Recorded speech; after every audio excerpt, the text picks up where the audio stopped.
Voilà ce témoignage évidemment très émouvant, très lucide aussi, qui nous pose à toutes et à tous des questions vertigineuses, à chacun bien sûr individuellement, mais aussi à la collectivité. Qui doit décider du moment où la vie s'arrête? Doit-on faire évoluer notre législation? Nous avons aujourd'hui autour de cette table plusieurs personnalités qui ont des points de vue, des expériences différentes. Et je voudrais commencer par vous, Roxane Guichard, bonjour. Bonjour. Merci d'être avec nous sur ce plateau. Vous êtes la fille d'Anne Bert. On vous a vu à l'instant dans le documentaire et je vous remercie d'avoir accepté d'être là pour parler de ce que vous avez pu vivre aux côtés de votre mère, mais peut-être plus encore de ce que vous vivez depuis de ce deuil. On va vous entendre dans quelques instants. Lou Bémond de Selleville, bonjour. Vous êtes journaliste chargé des questions de bioéthique pour le quotidien La Croix. Vous avez été en contact avec Anne Bert, ce qui vous a amené à faire une rencontre assez passionnante. Je n'en dis pas plus, vous nous raconterez. Face à vous, Jean-Claude Amezen, bonjour. Bonjour. Votre éclairage nous sera évidemment précieux puisque vous êtes l'ancien président du Comité consultatif national d'éthique. Vous l'avez été pendant 4 ans. Vous êtes médecin, grand vulgarisateur scientifique et bien sûr homme de radio sur France Inter. Bonjour Olivier Falorni. Bonjour. Vous êtes député de Charente-Maritime, longtemps au Parti Socialiste. Vous siégez maintenant à l'Assemblée chez les non-inscrits. Et vous aussi, vous avez croisé Anne Bert. Vous êtes le co-auteur d'une proposition de loi sur la fin de vie, sur le libre choix face à la mort. Et évidemment, nous aurons l'occasion d'en parler. Je commence donc par vous, Roxane Guichard. D'abord, question toute simple, ce film, est-ce que vous l'avez vu? Oui, on l'a vu il y a une quinzaine de jours. Et on m'avait même proposé de le voir en amont, mais je n'avais pas réussi à le regarder toute seule sur mon ordinateur. Donc finalement, je l'ai découvert dans une salle de cinéma pour l'avant-première, avec ma famille et des inconnus autour. Et revoir ces images avec votre famille, réentendre ce témoignage, celui de votre mère, est-ce que ça vous aide à mieux comprendre aujourd'hui cette démarche? Oui. Je n'étais pas sûre de retirer ça du film, mais effectivement, il y a certaines choses. J'ai toujours compris sa démarche, mais ça m'a permis de mieux l'accepter et de mieux comprendre certains aspects, certaines attitudes qu'elle avait pu avoir vers la fin, quand la date de l'euthanasie se rapprochait. Parce qu'un an après, il y a encore des choses que vous n'acceptiez pas? En fait, comme tout le monde, c'est difficile d'accepter une mort tout court déjà, et les circonstances étaient quand même très particulières.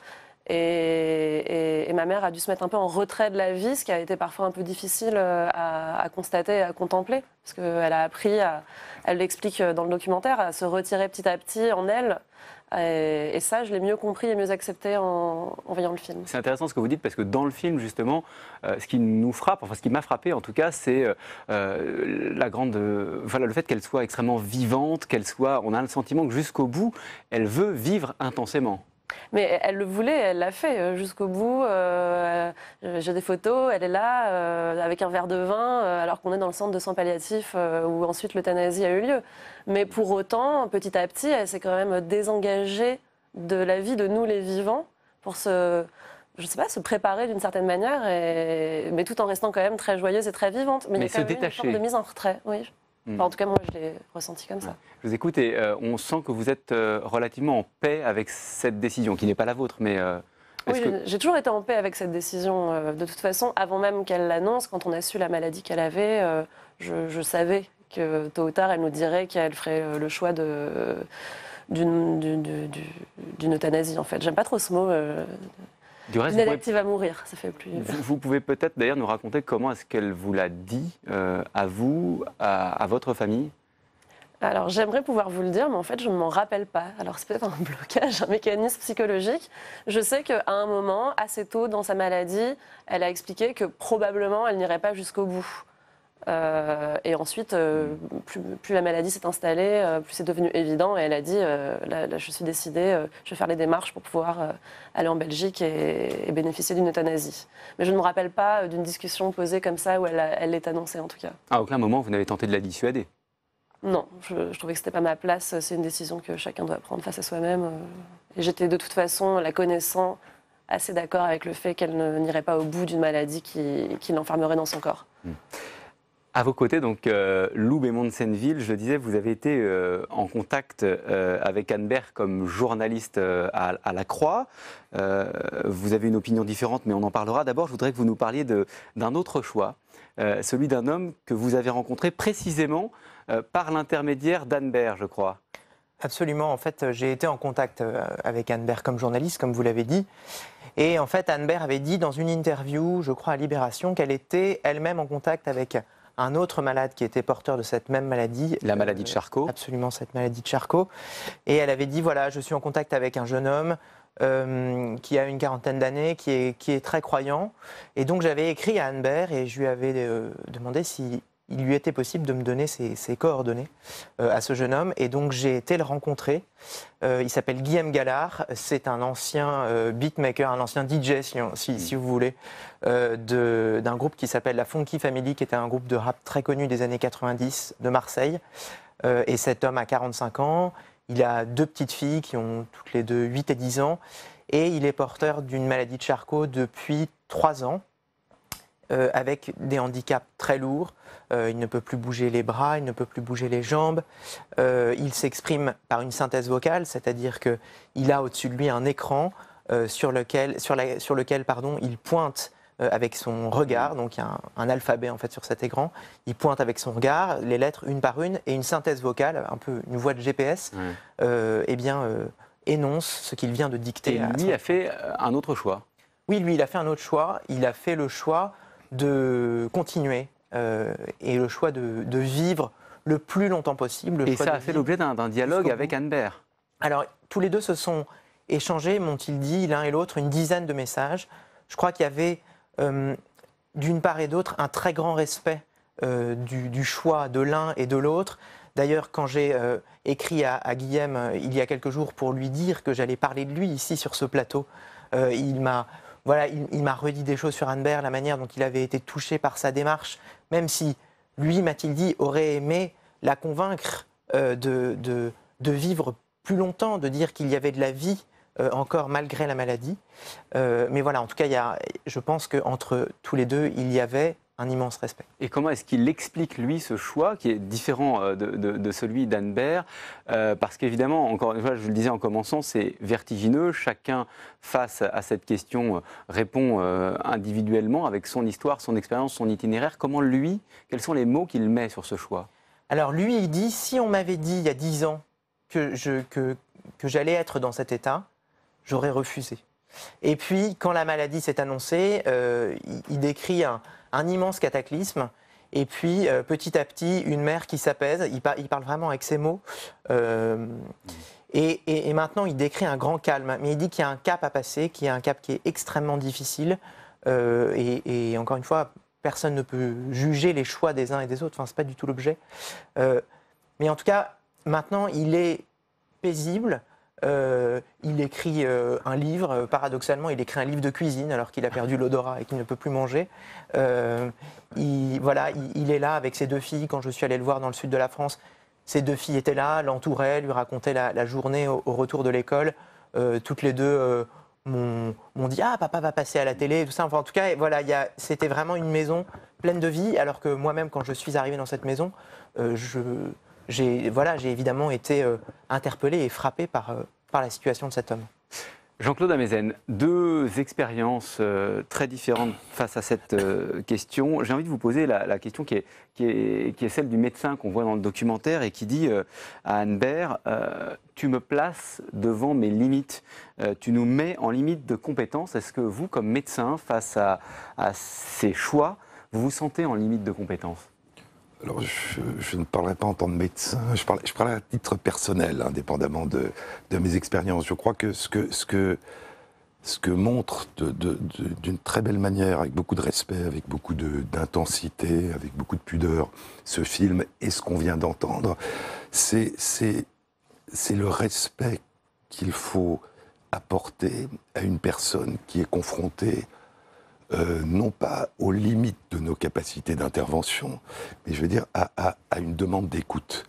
Et je crois que ce que dit Anne Baer, elle le dit, il n'y a pas de mode d'emploi, c'est-à-dire le problème n'est pas tant d'imposer à une personne en fin de vie la conduite qu'elle devrait avoir, aller jusqu'au bout, ou au contraire interrompre avant la fin.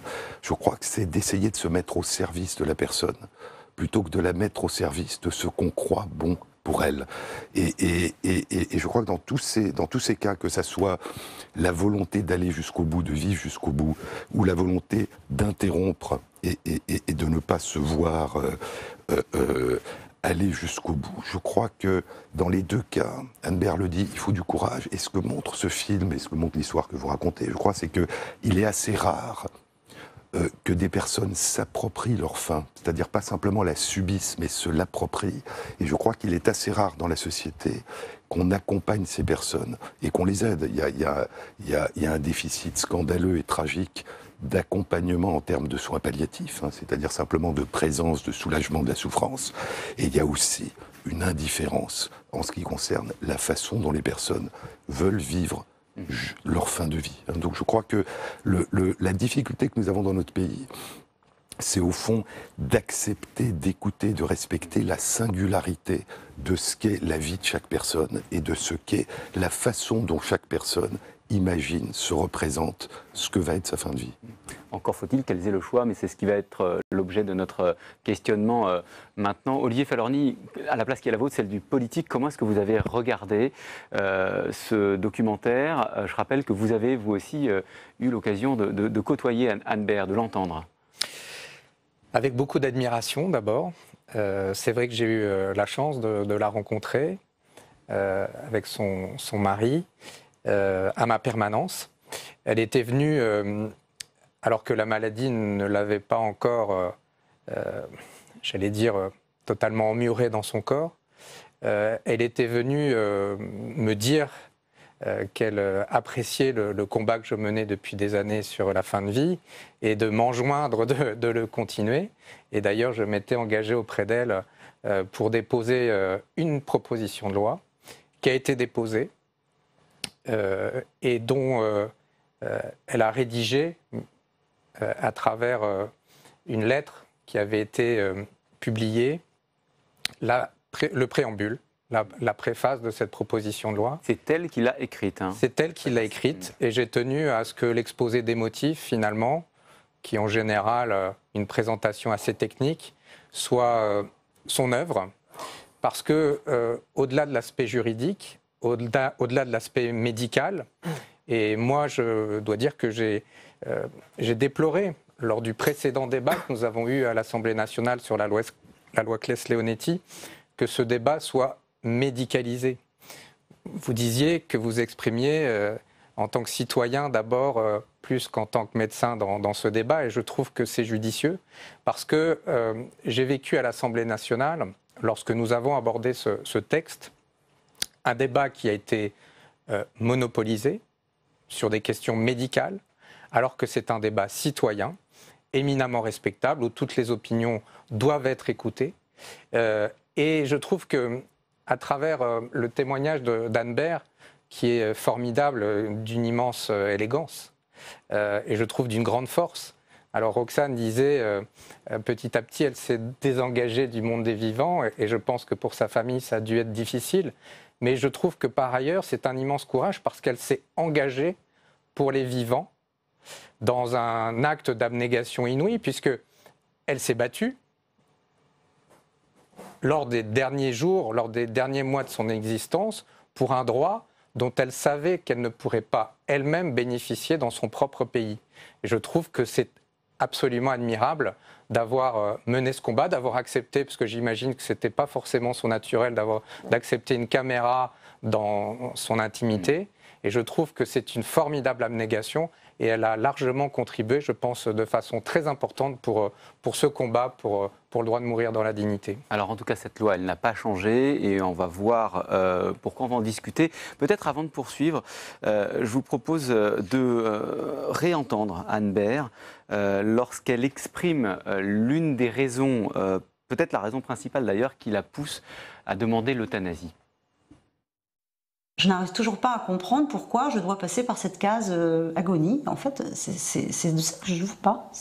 Je ne veux pas de l'agonie. Je veux passer de l'état de vivante à celui de morte. Je ne veux pas être une mourante. Roxane Guichard, c'est une conversation que vous avez eue souvent avec votre mère où c'est simplement à certains moments qu'elle exprimait cette peur de l'agonie. Non, parce que elle, sa peur de l'agonie était vraiment son rejet de la dépendance. Elle ne voulait pas être dépendante. Mais C'était une femme très indépendante qui ne supportait pas d'être assistée en quoi que ce soit et qui le revendiquait. Et elle avait toujours de toute façon dit que si un jour elle avait un AVC ou quelque chose d'autre, elle voulait vraiment qu'on mette tout de suite un terme à sa vie. Elle a toujours eu très très peur de ne plus être en capacité de décider pour elle-même. Donc non, et c'est pas qu'elle avait peur d'avoir mal ou de souffrir, etc. C'était qu'elle ne voulait pas être en incapacité en fait. Je suis frappé parce que cette semaine, pas plus tard qu'aujourd'hui, dans Paris Match, Françoise Hardy dit quasiment la même chose que votre maman à propos d'un cancer qui est en rémission, mais dit-elle, si jamais cela devait se produire, je demanderais à mon médecin d'intervenir, car je ne veux pas passer par cette case agonie. Je crois que ce sont à peu près ces mots. Jean-Claude Amezen, cette peur de la souffrance, cette peur de l'agonie, pardon de poser la question comme ça, mais c'est nouveau à l'échelle de l'histoire. Non, c'est pas nouveau à l'échelle de l'histoire. Je veux dire, alors pourquoi ce débat est-il aussi prégnant aujourd'hui? Le rapport entre l'humanité et la fin et la mort est aussi ancien que l'histoire de l'humanité. Ce que je voulais vous demander, c'est est-ce que c'est une question spécifiquement contemporaine? Comment est-ce que vous expliquez que dans notre époque d'aujourd'hui, chacun individuellement se pose peut-être plus qu'avant cette question-là? Alors je ne sais pas, parce qu'on a une vue du passé qui est assez fantasmatique. On parle de la bonne mort. Vous savez, la question du suicide est une question fondamentale dans la philosophie grecque et dans la philosophie romaine. C'est une pratique fondamentale.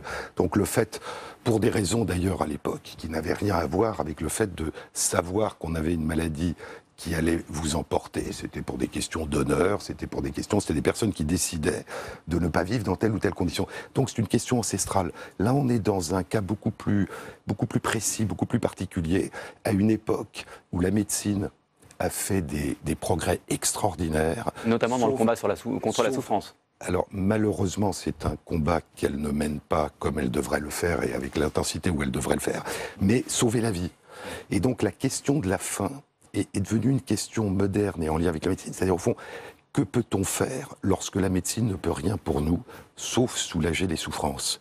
Et donc, il y a une espèce de réappropriation. C'est-à-dire que il y a eu une époque où on se confiait à la médecine dans l'idée que la médecine allait toujours vous sauver. Et puis, il y a eu la réalisation qu'il y a un moment, on a commencé à parler d'acharnement thérapeutique, c'est-à-dire essayer de faire vivre des personnes, je dirais, jusqu'au bout, alors qu'il n'y a pas d'espoir de guérir, a commencé à être considéré comme une maltraitance. Et donc, il y a eu cette réflexion sur les limites de la médecine. Les limites, non pas de la représentation du médecin, voilà, mais les limites de ce que la médecine peut et devrait faire. Et donc, d'une certaine façon, la médecine a commencé à se retirer lorsqu'elle ne pouvait pas guérir, mais qu'elle pouvait accompagner. Elle a du mal à accompagner sans pouvoir guérir. Et donc, la question de savoir comment on vit la fin de sa vie est devenue une question, je dirais, qui a dépassé ce que vous évoquiez, qui a dépassé le champ de la médecine. C'est-à-dire, comment se comporte-t-on lorsque la médecine peut nous apporter un réconfort, mais ne peut pas nous permettre de vivre plus longtemps? Loubet Montsetteville, votre journal, La Croix, a publié un sondage, j'allais dire sans appel, c'était en janvier dernier. 89% des Français sont favorables à une évolution de la loi sur la fin de vie. L'affaire est entendue, pour vous, ça va se faire un jour? Je ne sais pas si ça va se faire un jour. En tout cas, ce que disent les médecins lorsqu'on va les rencontrer, notamment dans des services de soins palliatifs, j'ai passé il n'y a pas longtemps 3 jours dans un service de soins palliatifs remarquable du sud de la France, c'est que les demandes de mort, les demandes d'euthanasie varient. C'est-à-dire que lorsqu'une personne formule une demande, souvent c'est une personne qui est en fin de vie, souvent c'est une demande qui, au bout d'1 jour, 2 jours, s'estompe, parce qu'en fait, derrière cette demande, il y a toujours quelque chose, disent ces médecins. Il y a la volonté de ne pas souffrir. Donc la question, c'est comment est-ce qu'on apaise cette souffrance. Parfois, il y a la volonté d'une réconciliation familiale, de voir un tel ou une telle avec lequel on peut être brouillé. Donc en tout cas, moi, les professionnels avec qui je parle, et les professionnels de soins palliatifs, disent très souvent, ces demandes d'euthanasie sont des demandes qui cachent quelque chose d'autre, qui veulent dire plus qu'une demande de mort. Mais à cela, on vous opposera la détermination d'Anne Bert qu'on a vue dans ce documentaire et qui, pour le coup, cette demande, elle est extrêmement constante. Alors, encore une fois, je pense que les demandes qui sont constantes de cette manière-là sont exceptionnelles, ce qui ne veut pas dire qu'elles ne sont pas légitimes, ce qui ne veut pas dire qu'elles sont pas, qu'il ne faut pas les entendre, les écouter. Moi, j'ai été, comme tout le monde, je pense, extrêmement touché, ému par ce documentaire qu'on vient de voir. En tout cas, je pense qu'il y a quand même une question qui se pose, il y a à la fois la question de la souffrance et il y a la question de la dépendance. Et on voit bien là dans les échanges qu'on commence à avoir. Une chose qui m'a interpellé, c'est de quelle manière, quel message on envoie si on dit voilà, la dépendance n'est plus vivable aujourd'hui, il n'y a pas de vie parce qu'on peut être dépendant. Quel message on envoie à ceux qui aujourd'hui sont dépendants? J'ai été frappé par un certain nombre de malades, de patients atteints de la SLA au moment justement de la parution du livre d'Anne Baer et qui disaient et nous alors, est-ce que la seule solution c'est l'euthanasie? Olivier Falorni, c'est un argument qu'on entend souvent de la part des personnes qui s'opposent à l'évolution de la loi.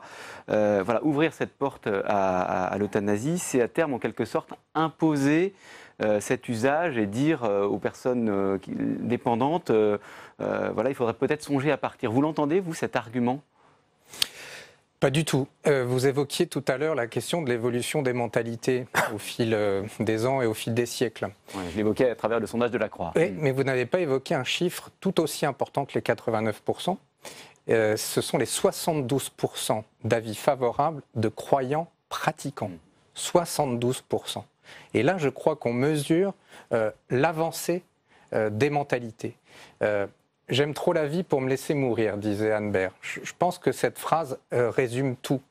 Et j'insiste vraiment sur la notion de débat citoyen sur cette question qui me semble fondamentale. Je vous repose la question parce que vous venez de la gauche et la gauche, c'est certes l'émancipation des individus et c'est un choix individuel, on en a beaucoup parlé, mais c'est aussi la solidarité avec les plus faibles. Est-ce que Soulvel ou Bémont-de-Senneville est quand même important? Est-ce que si on entérine ce choix, ce n'est pas aussi, on ne court pas le risque de dire aux personnes dépendantes, voilà, vous ne servez plus à rien? Mais le risque que l'on court par rapport à ça, c'est aujourd'hui. Ce sont les euthanasies clandestines qui sont pratiquées dans ce pays. Il faut quand même dire en France qu'il y a, ça n'est pas moi qui le dis, c'est l'INED, l'Institut national des études démographiques, qui évalue entre 3 et 4 000 euthanasies clandestines pratiquées par an. C'est ça le problème, parce qu'on ne sait pas, en l'occurrence, par définition, si ça relève de la volonté ou pas du malade. J'ai eu le plaisir d'accueillir il y a quelques jours dans ma circonscription à La Rochelle un médecin belge, le docteur Yves Delocte, qui vient de sortir un livre « Docteur, rendez-moi ma liberté ». Et là, je suis en désaccord avec vous sur le fait que vous dites ce sont des cas exceptionnels. Anne Baer est un cas exceptionnel et peu demandent de mourir. J'ai encore en souvenir la réponse de Madame Delaunay, qui était à l'époque secrétaire d'État aux personnes âgées, et qui, dans l'hémicycle, m'avait répondu, je vais vous répondre non pas en tant que ministre, mais en tant que médecin. En 40 ans d'oncologie, on ne m'a jamais demandé de mourir. Et c'est pour ça que je dis aujourd'hui que ce médecin belge, Yves Delocte, malheureusement, nous dit que tous les jours, il a des appels venus de la France pour lui demander d'entrer dans le cadre du processus d'euthanasie. Combien? Et je voudrais... Ah ben c'est quotidien, c'est quotidien. Et je veux insister là-dessus. Nous avons un débat ici légitime, mais qui reste franco-français. Nous avons à nos frontières, et Anne Baer a dû s'exiler pour pouvoir partir. Nous avons un débat franco-français qui devrait regarder un peu ce qui se passe à l'extérieur. En Belgique, ça fait 16 ans que la loi est appliquée. Et justement, ces questions de dérive possible, eh bien, elle trouve sa réponse de l'autre côté, outre Quiévrain. Ça veut dire que lorsqu'on regarde comment cela se passe en Belgique, on voit bien que les dérives, les craintes, que je peux comprendre, elles n'existent pas, que le nombre d'euthanasies n'a pas bondi en flèche, qu'elle est une possibilité offerte par la loi, que certains n'y recourent pas d'ailleurs, que c'est une forme de soulagement en se disant si à un moment la maladie devient insupportable, je solliciterai l'euthanasie, mais un certain nombre de personnes ne demandent pas ce recours à l'aide médicalisée au décès. Mais il n'y a pas de dérive. un an après, la loi n'évolue pas. Le Conseil consultatif national d'éthique n'a pas souhaité que cette loi, enfin dans son avis en tout cas, n'a pas émis d'avis favorable à une évolution de la loi. Roxane Guichard, est-ce que c'est une déception pour vous? Est-ce que c'est une sorte de défaite pour le moment du combat de votre mère? J'aurais du mal à vous dire le contraire, effectivement. Oui, c'est une déception. Après, on s'y attendait, de toute façon. Vous y attendiez? Moi, je ne suis pas spécialiste, mais en tout cas, des gens qui sont un peu plus au fait de tout ça m'avaient expliqué qu'il n'y avait pas grand-chose à attendre de cette consultation-là, notamment parce que, de la manière de laquelle elle était construite, on ne pouvait pas s'attendre à autre chose. Et effectivement, oui, on attend que ça change. Je ne sais pas quoi vous dire de plus, évidemment que c'est une déception. Oui. Est-ce que vous êtes militante d'abord? Est-ce que vous souhaitez, est-ce que vous militez pour une évolution de la loi, au-delà du témoignage et du témoignage de votre témoignage et du témoignage de votre mère? C'est toujours une question qui est difficile, parce que non, je ne suis pas militante. Et comme je le dis souvent en amont, quand on m'invite quelque part pour en parler, moi je peux qu'apporter un témoignage d'une personne qui a été à côté de quelqu'un qui a fait ce choix. Mais et j'essaye de répondre présente et de témoigner en hommage à ma mère, mais je ne suis pas militante. Après, personnellement, individuellement, j'aimerais que l'euthanasie soit possible en France pour qu'il y ait le choix. Et effectivement, il y a peu de gens qui se saisissent de ce choix. Il y a beaucoup de gens, ça rassure. En Belgique, là où ma mère est décédée, c'est dans un centre de soins palliatifs. Et dans ce centre de soins palliatifs, ils réalisent des euthanasies. Et c'est à raison de moins de 10 par an, je crois. Donc c'est très très peu. Ils font peu d'euthanasie. Et beaucoup de gens qui effectivement disent qu'ils voudraient un jour en bénéficier, finalement font le choix de mourir, entre guillemets, naturellement. Et simplement, il y aura toujours une petite partie, effectivement, ce que vous appelez les fameux cas exceptionnels, qui par contre ne se satisferont pas de ça. Et ces gens-là, je ne pense pas qu'on puisse les laisser dans un vide juridique, en fait. Mais... Jean-Claude Amezen, un mot sur le fonctionnement peut-être du Conseil national d'éthique que vous avez présidé, parce que ce qui ressort de ce que nous disait à l'instant Roxane Guichard, c'est que cet avis de non-évolution du cadre juridique, il était attendu. Pourquoi ? Alors je crois, d'abord, je pense que le rôle du Comité consultatif national d'éthique, ça n'est pas de dire ce qu'il conviendrait de faire, à mon sens. C'est d'aider la société à réfléchir devant des problèmes complexes. N'empêche que derrière, les politiques s'en saisissent pour justifier ou non l'évolution de la loi. Je pense que la contribution majeure que peut faire le Comité, c'est d'essayer d'aider la société à réfléchir. C'est pas de se substituer à la société. Mais aujourd'hui, la société, elle le veut dans son... À réfléchir, j'ai pas dit à décider, à réfléchir, à voir la complexité des questions. Un point peut-être par rapport à ce qui était dit tout à l'heure. Dans tous les pays où l'assistance au suicide ou l'euthanasie sont autorisées, c'est pas la même chose. Il y a des pays qui autorisent l'assistance au suicide et il y a des pays qui interdisent l'euthanasie. Précisez bien la différence peut-être pour nos téléspectateurs. À mon sens, la forme, j'allais dire le respect majeur de l'autonomie d'une personne, c'est de lui donner le moyen, si elle le souhaite, d'interrompre sa vie. C'est l'assistance au suicide.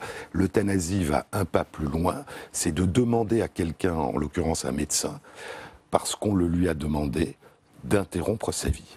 Donc c'est l'assistance au suicide, c'est vous avez la possibilité, ce qui est intéressant, c'est que dans les États américains, où il y a une assistance au suicide, là encore, uniquement lorsque les médecins ont dit que dans 6 mois, on va mourir d'un cancer, donc on est en fin de vie, comme l'était Anne Bert. C'est pas la même chose qu'en Belgique, où on peut décider d'interrompre sa vie, par exemple, parce qu'on est tétraplégique et qu'on supporte pas la vie. C'est différent d'interrompre sa vie alors qu'on va inéluctablement disparaître, ou de l'interrompre parce que la vie n'est pas vivable. Eh bien, dans ces États américains, les personnes reçoivent un produit qu'elles peuvent ingérer. Un tiers des personnes qui reçoivent l'autorisation ne le demandent pas.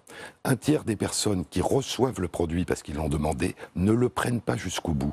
Et seul un tiers le prend. Et donc on voit que ce qui est demandé, et ça n'est qu'1% des personnes qui le demandent et qui obtiennent l'autorisation.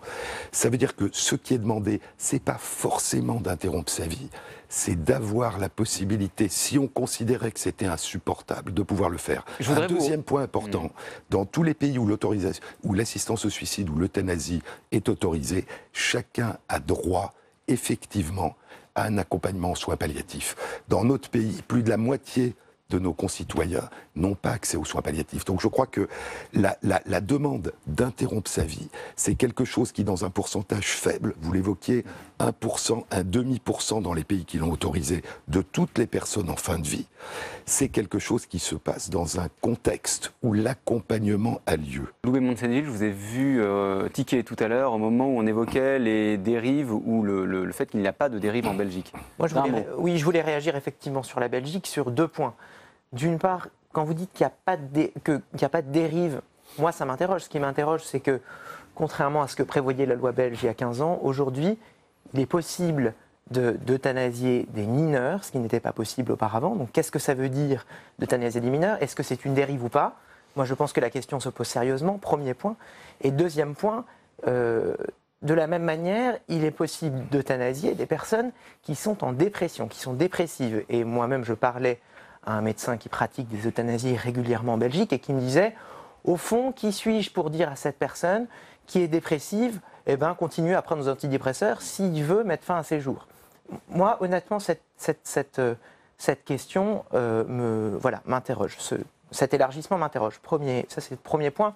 Et le deuxième point, c'est la Belgique a mis en place une commission de contrôle, qui est la commission royale de contrôle, et qui, en 15 ans, n'a jamais sanctionné un médecin. Donc c'est une commission a posteriori, c'est-à-dire qui contrôle tous les cas d'euthanasie déclarés. Et là encore, ça m'interroge. Qu'est-ce que c'est qu'une commission de contrôle qui ne sanctionne jamais? Olivier Falorni, vous souhaitez répondre? Moi, ce qui m'interroge, c'est ce qui se passe en France. Je veux dire, il y a des euthanasies clandestines qui se font par milliers dans ce pays, sans que personne n'en sache les raisons, les motifs, si cela relève de la volonté du patient ou pas. C'est ça qui m'interroge. Législateur français, je me dis comment peut-on se satisfaire de ça? Au-delà de la question effectivement de la liberté de choix, moi je suis de ceux qui considèrent que la loi protège. Aujourd'hui en Belgique, aucune des grandes formations politiques de ce pays ne veut revenir sur la loi sur l'euthanasie. Aucune. Et là aussi, la question des religions a été dépassée en Belgique. Alors effectivement, il y a des situations, j'évoquais le docteur Delocte, et il l'évoquait, où le médecin se trouve confronté à sa conscience. D'ailleurs, la clause de conscience est applicable là-bas. Dans la proposition de loi que j'ai déposée, elle est aussi évidemment possible, à condition que le médecin oriente la personne vers un médecin qui accepte de pratiquer l'euthanasie. Ensuite, vous évoquez la question des maladies psychiatriques. En l'occurrence, le docteur Delocte dit qu'il ne pratique pas l'euthanasie sur des situations comme celle-là parce que ça lui semble effectivement complexe. Alors je ne dis pas que ce qui se passe en Belgique est formidable et que voilà, on a tout résolu. Je dis simplement que depuis 15 ans, la loi belge finalement a pris ses responsabilités et que la loi française, elle, n'a pas pris ses responsabilités. Nous sommes dans l'hypocrisie et je considère que d'ailleurs, finalement, la loi Claes-Leonetti est la pire des solutions. Soit on en restait à la loi Leonetti de 2005. C'est-à-dire la sédation profonde, la pire des solutions pour vous, c'est la solution actuelle. La sédation profonde et continue, pour moi, est une immense hypocrisie. Alors, je ne vais pas dire génératrice de souffrance supplémentaire, parce qu'on n'en sait rien, contrairement à M. Leonetti. Mais soit on est dans la logique Leonetti 2005, c'est-à-dire on est dans le laisser mourir avec un accompagnement, c'est respectable. Soit on est dans une loi sur l'euthanasie. Mais la loi Claes-Leonetti, à mon avis, est la pire des choses, c'est-à-dire un compromis boiteux, j'allais dire un compromis politicien, c'est terrible. Alors, nous allons conclure dans quelques instants rapidement, Jean-Claude Amezen, sur ce qui vient d'être dit, sur les dérives et peut-être sur ce que vous disiez, Olivier Falorni, sur la question de savoir s'il y a aujourd'hui beaucoup d'euthanasie clandestine en France. Oui, c'est une enquête de l'INED et ce qui est le plus scandaleux et ce qui est le plus grave, c'est que, puisque ce sont des déclarations des médecins eux-mêmes, c'est qu'une partie de ces euthanasies sont faites sans demander l'avis des personnes. Donc c'est tuer des personnes. Je veux dire, c'est pas répondre à la demande de personnes. Donc c'est une situation qui est scandaleuse. Je pense que la situation en Belgique, je parle pas d'un point de vue légal, est très différente. Encore une fois, ce qui se passe en Suisse, dans des États américains, ce qui vient d'être adopté par le Canada, c'est la possibilité de mettre un terme à sa vie lorsque l'on va mourir dans les semaines ou les mois qui viennent. C'est pas du tout la même chose que ce qui se passe en Belgique, et je pense que ça pose des problèmes totalement différents, ce qui se passe en Belgique. Je ne suis pas d'accord en ce qui concerne la loi Claes-Leonetti. D'abord, la loi Leonetti prévoyait la sédation profonde et continue jusqu'au décès, mais elle le restreignait beaucoup plus que la loi Claes-Leonetti.